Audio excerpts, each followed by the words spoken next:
इमरोज और अमृता एक ही घर में 40 साल तक रहे साथ में।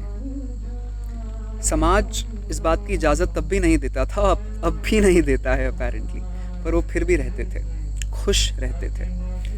इमरोज कई बार कहते कि वो अपनी स्कूटर के पीछे अमृता को बिठा कर ले जाया करते और अमृता अपनी उंगलियों से इमरोज की पीठ पर कुछ लिखा करती थी। पता है वो क्या लिखती थी? साहिर।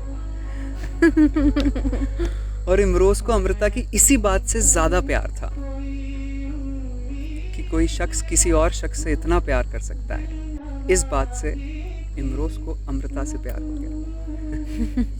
वो दोनों बहुत अलग थे और एक बात जो इन दोनों में भी बहुत ही समान थी, कॉमन थी, कि इन दोनों के बीच भी खामोशियां बहुत थी, ज्यादा बातें नहीं करते थे। अमृता को रात भर लिखने का शौक था और इमरोज को सुबह जल्दी उठकर पेंटिंग करने का शौक था। जब सुबह उठकर इमरोज पेंट किया करते तो अमृता बस उनके सामने बैठी एकटक उन्हें देखती रहती।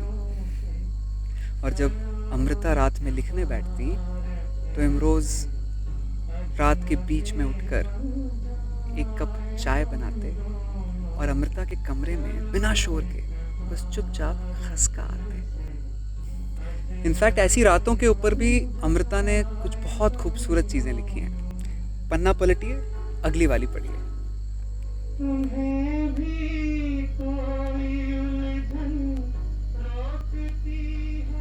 सामने एक पूरी रात थी, पर आधी नज्म एक कोने में सिमटी रही और आधी नज्म एक कोने में बैठी रही। फिर सुबह सवेरे हम कागज के फटे हुए टुकड़ों की तरह मिले। मैंने अपने हाथ में उसका हाथ लिया, उसने अपनी बाह में मेरी बाहें डाली और हम दोनों एक सेंसर की तरह हंसे